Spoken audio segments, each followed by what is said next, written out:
देखेंगे Sakamoto days के episode number 5 को। इसके पिछले एपिसोड्स की लिंक आपको डिस्क्रिप्शन में मिल जाएगी। तो चलिए जानते हैं इसकी आगे की कहानी को बिना किसी देरी के। एपिसोड की शुरुआत में हम ओबिगुरो और लू की फाइट देखते हैं। लू को चढ़ गई थी, लेकिन फिर भी वो काफी अच्छा लड़ रही थी। अगर हर 10 सेकंड में वो ओबिगुरो को नहीं छुएगी तो उसके आदमी शिन को मार देंगे। लू अपनी चोटी से भी ओबिगुरो को टच करती है, जो देख शिन चिल्लाता है कि इस बात को मजाक में मत लो। लू एक बोतल और पीती है और अब तो ओबिगुरो उसे छू भी नहीं पा रही थी, लेकिन लू ओबिगुरो को पीट देती है। ओबिगुरो कहती है कि चलो अब मुझे मारने की कोशिश करो। लू बोलती है कि मैं तुम्हें नहीं मारना चाहती, क्योंकि ये उनकी फैमिली का रूल नंबर 1 है। ओबिगुरो पूछती है कि कौन सा रूल, जिस पर लू बताती है कि इस रूल को उनकी पूरी फैमिली फॉलो करती है। साकामोटो, शिन, इओई और हाना भी, वो सब उसकी फैमिली है और वो उनसे बहुत प्यार करती है। ओबिगुरो बोलती है कि तुम्हारा तो साकामोटो फैमिली से कोई कनेक्शन भी नहीं है। ये सुन लू बहुत गुस्सा हो जाती है, लेकिन ओबिगुरो को जोर से नहीं मारती। अब अचानक ही लू का सारा नशा उतर जाता है और वो सोचने लगती है कि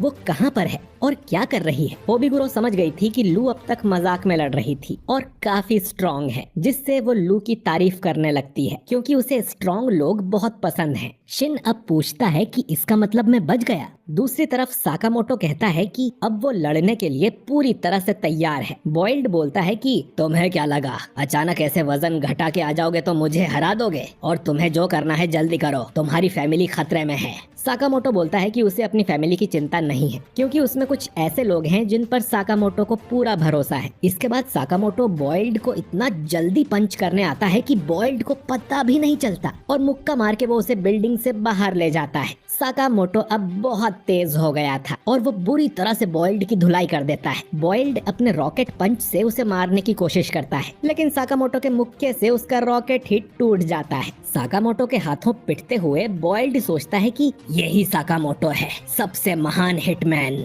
वो उस पर अपने बॉल बॉम्ब्स भी फेंकता है, लेकिन साकामोटो उन सभी बॉम्ब्स को हाथ से पकड़ लेता है और उनसे बॉइल्ड को एक धमाकेदार पंच मारता है। और बॉइल्ड सोच रहा था कि 5 सालों बाद भी ये इतना पावरफुल कैसे है। साकामोटो अब कहता है कि तुम काफी स्ट्रॉन्ग हो बॉइल्ड, मैं भी रिटायर होने से पहले अपनी ताकत का इस्तेमाल लोगों को चोट पहुंचाने में करता था, लेकिन फिर मैंने एक फैसला किया कि अपनी ताकत का इस्तेमाल उन लोगों को प्रोटेक्ट करने में करूंगा जिन्हें मैं प्यार करता हूं, और अब यही मेरी ताकत का असली सोर्स है। इसके बाद हम एक बड़े से झूले को देखते हैं जिसमें एक कपल बैठा हुआ था। इसके बाद साकामोटो और बॉइल्ड भी उड़ते हुए एक झूले में आकर बैठ जाते हैं। बॉइल्ड अब साकामोटो से कहता है कि मैं तुम्हारे बारे में सही था, तुम सच में सबसे बड़े सिग्मा मर्द हो। इतना कहकर वो लड़ाई हार जाता है। दूसरी तरफ एओई को होश आता है। वो शिन से पूछती है कि वो लोग यहाँ पर कैसे आ गए, वो तो हॉन्टेड हाउस के अंदर थे ना। शिन झूठ बोलता है कि शायद हम सब बहुत थक गए थे, इसीलिए उनकी नींद लग गई। एओई को शक होता है क्योंकि शिन के कपड़े गंदे हो गए थे और साकामोटो भी यहाँ नहीं था। शिन बोलता है कि मैं अभी उन्हें ढूंढ कर लाता हूँ। झूला रुकने पर साकामोटो और बॉइल्ड उसमें से बाहर निकलते हैं और उसे टूटा हुआ देख एक लड़की इनसे पूछती है कि ये कैसे हुआ।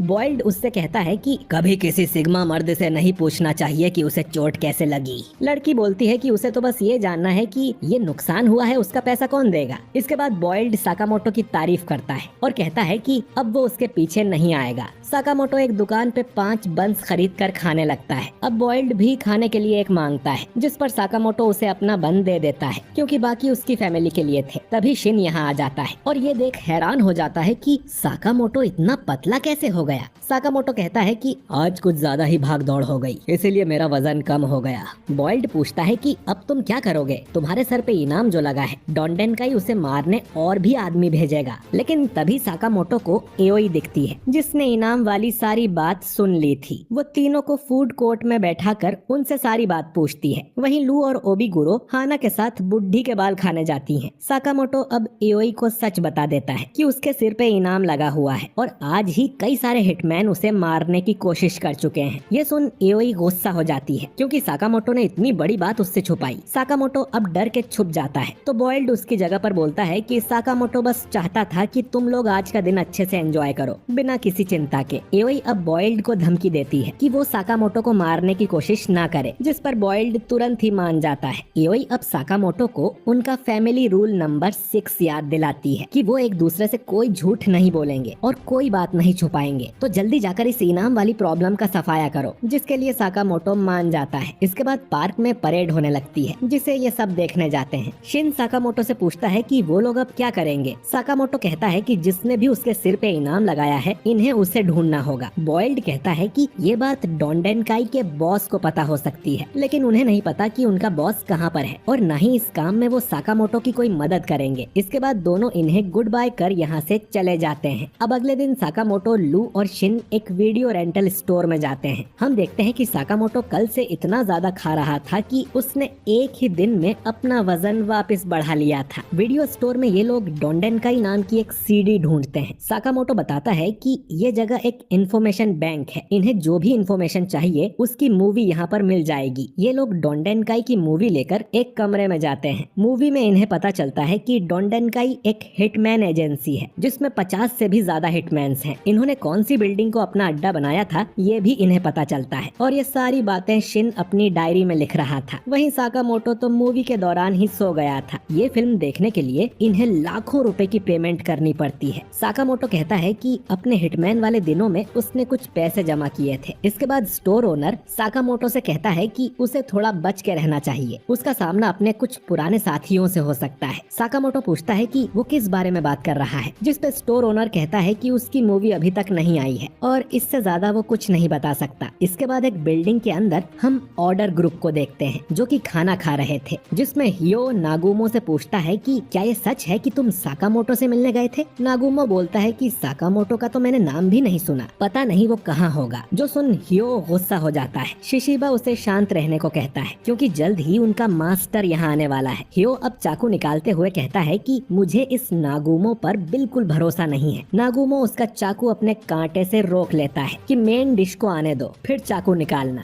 ओसारागी नाम की लड़की शिशिबा से कहती है कि वो खिचड़ी ना खाए। शिशिबा अब हेड शेफ को अपने पास बुलाता है और उसको बार बार स्टैब करते हुए कहता है कि खिचड़ी में प्याज डालने को किसने कहा था। तभी इरिया नाम का एक बुढ़ा आदमी इनके पास आता है, जो कि जेएए का कम्युनिकेशन कोऑर्डिनेटर है, और कहता है कि ऑर्डर ग्रुप के सभी लोगों से मिलकर मुझे बहुत खुशी हुई। हियो बताता है कि उनमें से 4 लोग यहाँ नहीं आए हैं। शिशिबा कहता है कि उन 3 लोगों का तो समझ आता है, लेकिन उस बुढ़े ताकामुरा को तो यहाँ आना चाहिए था। नागुमो बोलता है कि वो बिजी होगा, जिस पर शिशिबा कहता है कि बुढ़ापे में उसकी याददाश्त कमजोर हो गई होगी। इरिया अब इन्हें इनका नया मिशन देता है। एक अनजान किलर है, जो कि उनके एसोसिएशन के हिटमैन्स को मारता फिर रहा है। अब तक 30 ऐसे हादसे हो चुके हैं, तो जेएए चाहता है कि ऑर्डर इस अनजान किलर को जल्दी से जल्दी खत्म करे। दूसरी तरफ साकामोटो, शिन और लू डोंडेनकाई के अड्डे पर पहुंच जाते हैं और चुपके से अंदर जाने का प्लान बनाते हैं। अंदर हम 2 लोगों को देखते हैं, जो कि साकामोटो की ही बातें कर रहे थे कि उसके सिर पे कितना बड़ा इनाम है, उसने बॉइल्ड को भी हरा दिया है। शिन अब ऊपर से आकर एक आदमी को बेहोश कर देता है और फिर साकामोटो भी दूसरे आदमी को जोर से मुक्का मार के सुला देता है। लू अब पूछती है कि उनका बॉस कहाँ पर होगा, जो सुन शिन चिल्लाता है कि तुमने मूवी देखी थी भी जाना होगा। ये लोग अब विंडो से होकर टॉप फ्लोर पर पहुंच जाते हैं, लेकिन शिन को किसी के भी मन में आवाज सुनाई नहीं दे रही थी, मानो कि फ्लोर पर कोई था ही नहीं। ये लोग अब बॉस के कमरे का दरवाजा खोलते हैं और अंदर देख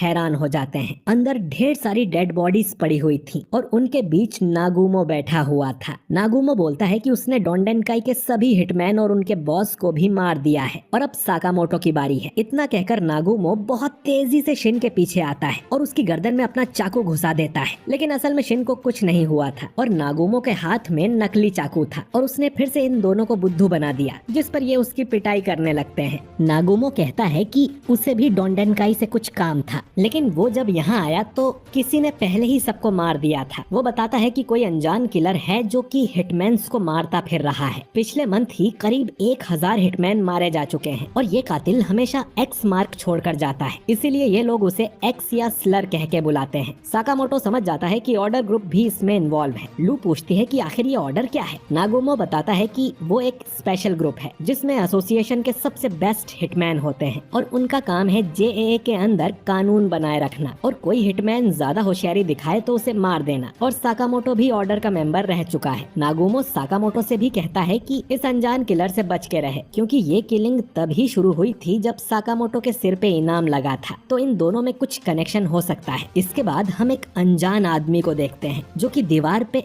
एक्स बना रहा था। खैर, स्टोर पर कई लोग साकामोटो को मारने आ रहे थे, लेकिन वो उन सब की पिटाई कर देता है। साथ में ये लोग मरहम पट्टी का सामान भी अपनी दुकान से ही दे रहे थे, तो इनको मुनाफा भी अच्छा हो रहा था। नागुमो ने साकामोटो से कहा था कि 5 सालों में वो कमजोर हो गया है। अगर बॉयल्ड से लड़ने में उसे इतनी दिक्कत आई है तो असली हिटमैन्स के सामने वो क्या करेगा। साकामोटो कहता है कि उन्हें और भी स्ट्रॉन्ग होना पड़ेगा ताकि हर मुश्किल का वो सामना कर पाए। साकामोटो अब साइकिल से शहर के चक्कर मारना शुरू कर देता है। शिन हर कस्टमर का दिमाग पड़ता है ताकि उसकी एबिलिटी और स्ट्रॉन्ग हो जाए। वहीं लू को पता चल गया था कि जब वो नशे में होती है तब ज्यादा स्ट्रॉन्ग हो जाती है, तो वो ढेर सारी बोतल पीने लगती है और एक बोतल कस्टमर के सिर पे भी फोड़ देती है, जो कि असल में हिटमैन था। और ये एपिसोड यहीं पर एंड हो जाता है। तो दोस्तों, साकामोटो अब क्या करेगा, जानने के लिए अगला एपिसोड जरूर